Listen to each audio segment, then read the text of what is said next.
میرے دوستوں، میں یہاں ایک جملہ کہتا ہوں، بعض لوگ اس غلطی میں مبتلا ہے کہ اللہ کے رسول کے زمانے میں تراویح 8 رکعت تھی اور حضرت عمر نے اپنے زمانے میں اس کو 20 کر دیا۔ ایسی کوئی بات نہیں ہے۔ اللہ کے رسول کے زمانے میں بھی 20 تھی، حضرت عمر نے بھی 20 ہی جاری رکھی۔ تو پھر حضرت عمر کا نام لیا کیوں جاتا ہے؟ اس کی ایک وجہ ہے۔ وجہ کیا ہے؟ حضور پاک علیہ السلام نے 3 دن تراویح کی جماعت کرائی، 3 راتیں۔ چوتھے دن حضور پاک علیہ السلام جماعت کرانے نہیں آئے تو صحابہ کرام بہت پریشان ہوئے کہ آج اللہ کے رسول نہیں آئے، وہ اپنے نوافل پڑھتے رہے۔ اللہ کے رسول صبح آئے نماز کے وقت تو فرمایا مجھے پتہ تھا تم آئے ہوئے ہو، لیکن یہ ابو داؤد شریف کی روایت ہے، لیکن میں نہیں آیا اس وجہ سے کہ مجھے اس بات کا خوف تھا کہ اگر میں نے اب بھی چوتھے دن جماعت کرا دی نا تو آسمان سے وحی اتر آئے گی اور تمہارے اوپر فرض ہو جائے گا۔ خشیت ان یکتب علیکم، صحیح بخاری میں ہے، مجھے اس بات کا خدشہ تھا کہ کہیں وحی آ جائے اور تمہارے اوپر فرض ہو جائے تو تم مشکل میں پڑ جاؤ گے، لہٰذا آپ گھروں میں پڑھو۔ حضور پاک علیہ السلام نے گھروں میں اجازت دی۔ حضرت ابوبکر صدیق رضی اللہ تعالیٰ کا دور تک یوں ہی چلتا رہا۔ حضرت عمر کا دور آیا تو حضرت عمر رضی اللہ تعالیٰ نے 2-3 کام اس میں شامل فرمائے۔ نمبر 1 فرمایا اب پورا مہینہ مسجد پڑھیں گے۔ نمبر 2 پورا قرآن پاک پڑھیں گے۔ نمبر 3 باجماعت پڑھیں گے۔ نمبر 4 پورا مہینہ پڑھیں گے۔ صحابہ کرام نے کہا امیر المؤمنین یہ کیسی بات ہے؟ حضور علیہ السلام نے تو گھر میں پڑھنے کی اجازت دی اور آپ پورا مہینہ مسجد کی جماعت کے پابند بنا رہے ہیں، وجہ؟ حضرت عمر نے فرمایا جب حضور پاک نے گھر میں پڑھنے کی اجازت دی تھی میں بھی تمہارے ساتھ شامل تھا یا نہیں تھا؟ کہ جی آپ بھی شامل تھے۔ تو کہا اللہ کے رسول نے کیا فرمایا تھا گھر جاتے وقت؟ کہ حضور پاک نے فرمایا تھا کہیں تمہارے اوپر فرض نہ ہو جائے، لہٰذا بہتر ہے کہ گھر میں جا کر پڑھو، وہی اترے گی تمہارے اوپر فرض ہو جائے گی۔ تو کہا ٹھیک ہے۔ اب حضور پاک چلے گئے دنیا سے، پردہ فرما گئے، جی پردہ فرما گئے، وہی ختم ہو گئی، جی وہی ختم ہو گئی۔ کہ اب وہی اتر سکتی ہے؟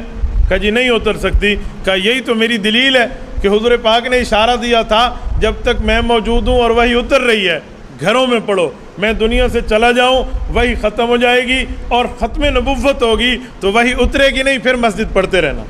کہ یہ حضور پاک کا اشارہ تھا۔ صحابہ نے کہا واہ کمال امیر المؤمنین، جہاں آپ کا دماغ پہنچا ہماری سوچ وہاں نہ پہنچ سکی۔ حضرت عمر کے کہنے پر یہ مسجد میں شروع ہو گئی۔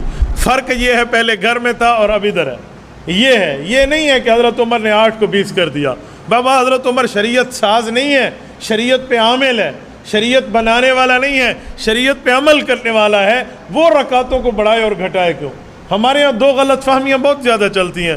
نمبر 1 یہ کہ حضرت عمر نے 8 کو 20 کیا، یہ بھی جھوٹ ہے۔ نمبر 2 اذان میں الصلاۃ خیر من النوم کا لفظ حضرت عمر نے بڑھا دیا تھا، لہذا صبح نماز میں لوگ یہی کہتے ہیں، یہ بالکل غلط ہے۔ سنن ابی داود میں امام ابو داود سلیمان بن الاشعث السجستانی رحمۃ اللہ علیہ روایت لائے ہیں، یہ رسول اللہ صلی اللہ علیہ وسلم سے لفظ ثابت ہے، اور اللہ کے رسول نے فرمایا بلال سے اذان میں کہا کرو، یہ بہت اچھا لفظ ہے۔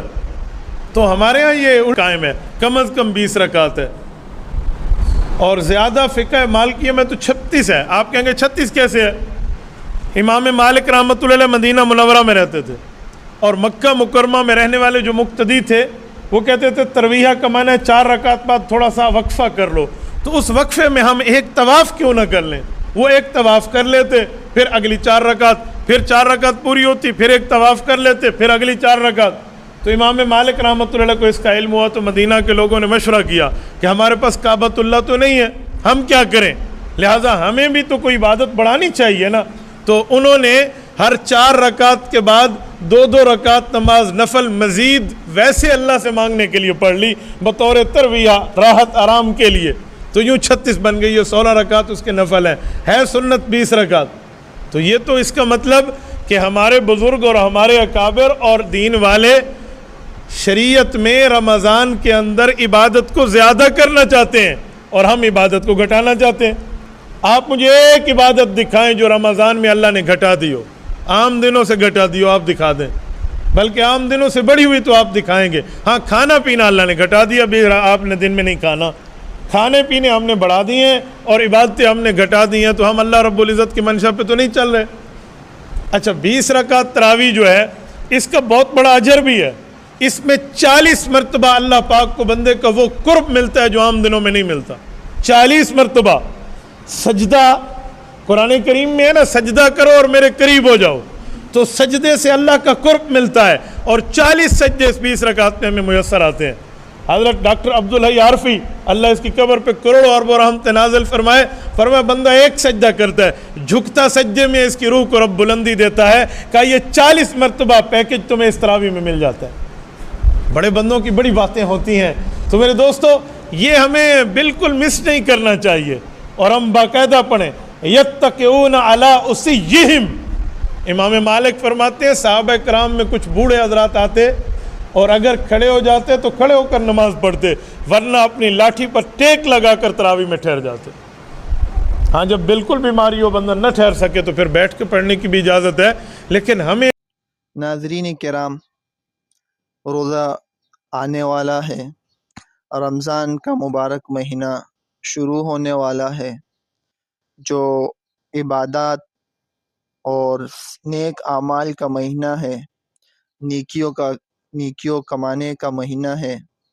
اس مہینے میں صرف اور صرف نیکیاں ہی کمائی جاتی ہے، اور وہ لوگ جو سالہ سال مسجد نہیں آتے وہ اس مہینے میں مسجد میں 5 وقتہ نماز باجماعت ادا کرنے والے بن جاتے ہیں، اور روزے کے ساتھ نماز کے ساتھ تراویح کی بھی پابندی کرتے ہیں۔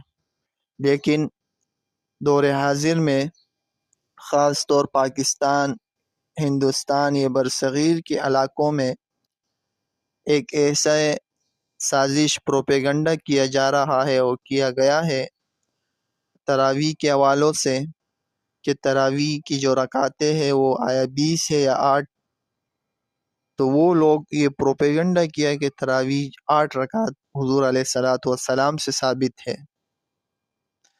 تو محترم ناظرین، تو یہ بات میں نے اپنے چینل پہ جید علماء، علم کے مینار، ایسے بڑے علماء اور بڑی ہستی کے علماء کی بیانات اپلوڈ کیے تاکہ آڈینس ناظرین کو فائدہ پہنچے کہ تراویح کی رکعتیں کتنی ہیں۔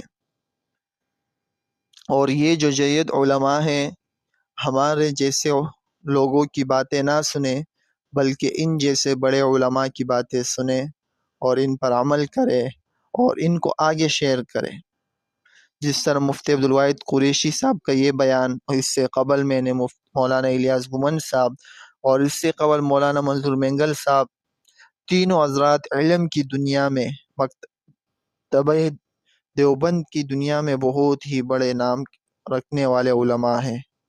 تو ان کے باتوں پر ہم عمل کریں اور انہی کے باتوں کو ہم آگے پہنچائیں۔ اگر آپ کو ہمارا یہ کاوشیں پسند آئے تو ضرور ہمارے چینل کو سبسکرائب، ویڈیو کو لائک، شیئر ضرور کریں، اور ایک پیارا سا کمنٹ ضرور کریں کہ ہمارا